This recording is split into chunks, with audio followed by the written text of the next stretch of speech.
Bonjour Paul Kagame. Bonjour. Vous êtes le président de la République du Rwanda, président de l'Union africaine, le président de la République française Emmanuel Macron, que vous aviez rencontré à Paris lors de votre visite officielle, avait affirmé son soutien à Louise Mushikiwabo. Ça veut dire qu'au fond, il y a une nouvelle entente entre le Rwanda et la France. Au fond, est-ce qu'il y a eu un accord avec le président Macron sur cette candidature? Inevitably, there is a much better understanding between Rwanda and France. And President Macron has, I think, also brought a new sort of mindset to France and France's politics. He's still young, he's new, but he's very well dug in the politics of France and its history, but he's building on all that and putting it all together. And I'm sure on his mind, strategically, he's also looking at how to reshape the politics, the relationships, given that things cannot remain the same over so many decades. Things change, they are bound to change. There are new challenges, there are new opportunities.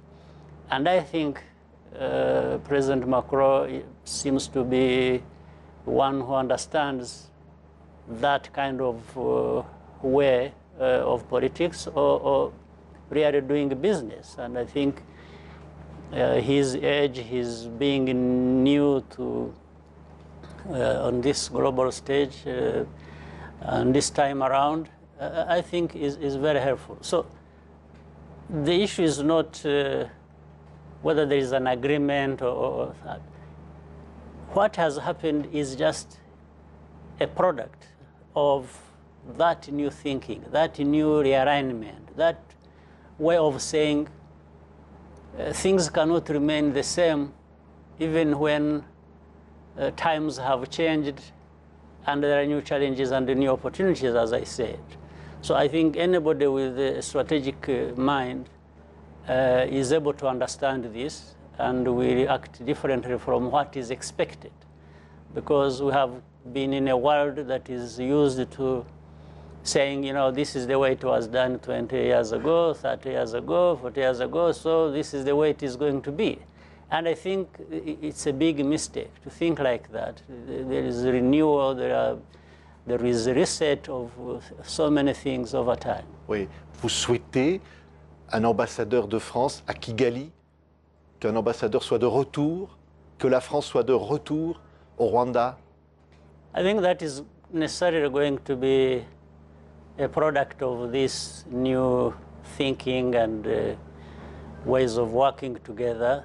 There are many things that are going to happen, even maybe beyond the embassy, and you know, because we are speaking to a wider relationship in which many things happen, including that one.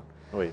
So the most important thing is we have to sort of reset this relationship and improve it, make it better to fit in the new thinking, as I said. And naturally, that is going to be happening among other things. Oui, dans 6 mois, vous allez commémorer l'anniversaire du génocide. C'est une plaie béante qui n'est pas refermée aujourd'hui, Monsieur le Président, dans laquelle vous avez accusé la France d'avoir pris une part importante. Quel est votre sentiment aujourd'hui? I think blame has gone all around to many people, many institutions, countries, for their role either in contributing to genocide happening in Rwanda or to failing to stop it or even act better after it has happened. So the blame has gone all over the world. Including, by the way, the blame to we Rwandans, because it happened in Rwanda, and Rwandans were used to harm their brothers and sisters. It shouldn't have happened. Even if there was much coming from outside, we should not have allowed it to happen ourselves. But because there was bad politics in our own country, that happened. So I'm glad that over time, we welcome new things coming up, and we are happy to keep leaving that history behind us in the past and look more to the future.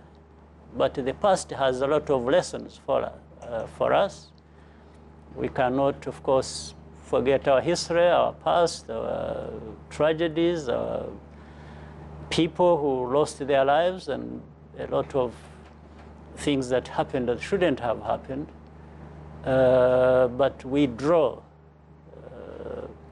energy from that, and we draw lessons from that, and say we are determined to build a much, much better future that we deserve. So it is in this situation that many things are going to happen.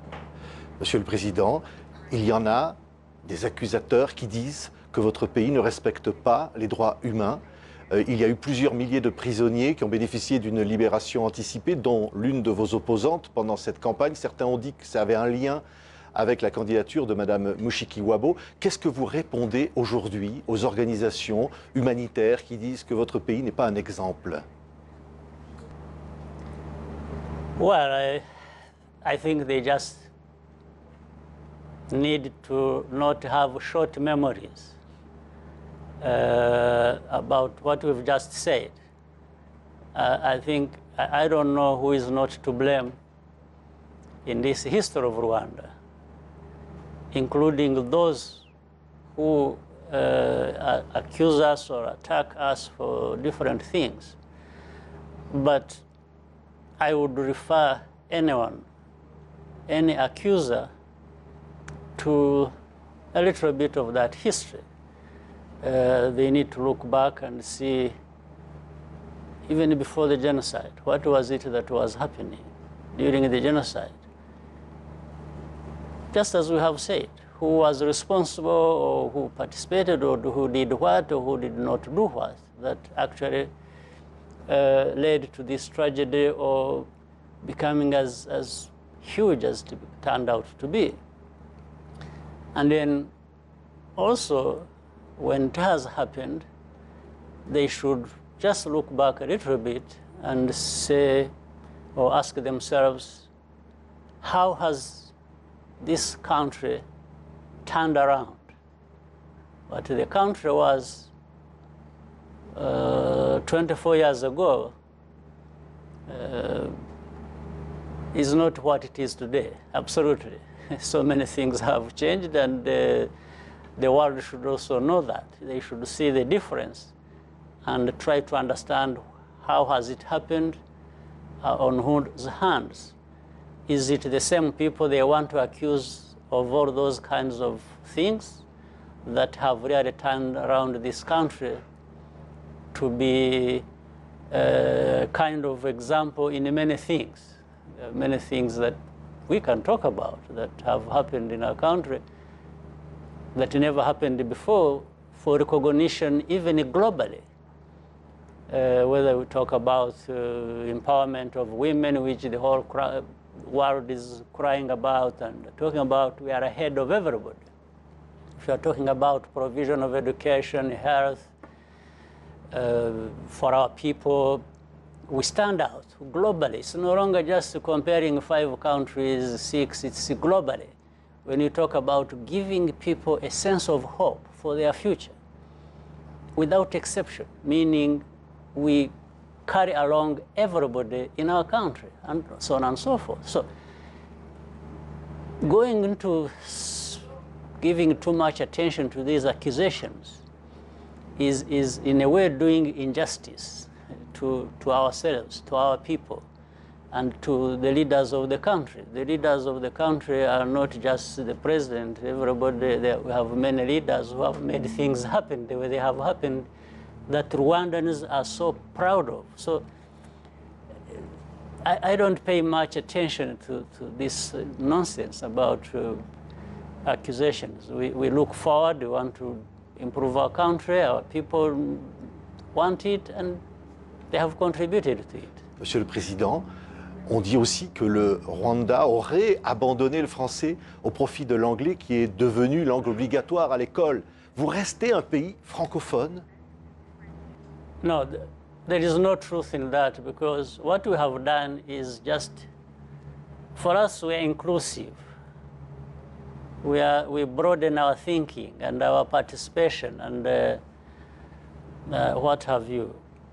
So we have added English to French.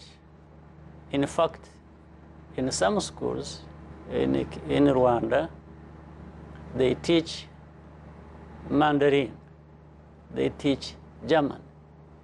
So we are broad-minded, we are not narrow-minded, we are not, so what we have done is to realize certain realities. Rwanda is in East Africa, the East African community as well. Nearly all the countries there speak English. We transact maybe 90% of trade, investments, all kinds of businesses with this English-speaking group of countries in the region really. So realistically, what would be the reason of not embracing that as well, without having to leave or discard what you've been having? Like, when our people have been speaking French and have been a part of francophonie and so on, we didn't have to abandon it, and we've never abandoned it. So whoever would even want to level any accusation on that basis is just mistaken. There is no truth in that. So what I can assure you of in Rwanda, we have one common language, which is Kinyarwanda, and then we speak. Our people speak or learn and teach French as well as English. So we really are inclusive in many ways. Encore un mot, Monsieur le Président. Vous présidez l'Union africaine. L'Afrique et l'Union africaine a soutenu la candidate Louise Mushikiwabo d'une seule voix, ce qui avait manqué il y a 4 ans peut-être à l'Afrique pour désigner la secrétaire générale de la francophonie. Vous dites au fond aujourd'hui, ce multilatéralisme-là fonctionne. Vous dites l'Afrique peut parler d'une seule voix. C'est un exemple qui a été donné. I would say, first of all, it is gratifying. It is absolutely helpful and important for Africa to keep coming together. And we have seen that increasingly it is the case. Africa is increasingly speaking with one voice. They are coming together on many fronts, and because in the end that's what it should have been all along. It benefits our people socially, economically, politically. It's very, very important. Merci beaucoup, Monsieur le Président de la République du Rwanda, Monsieur le Président de l'Union africaine. Merci infiniment d'avoir été notre invité ici à Erevan, sur le plateau de TV5MONDE, la chaîne opératrice, évidemment, de la francophonie. Merci de nous avoir accordé cet entretien exclusif. Merci beaucoup. Merci beaucoup.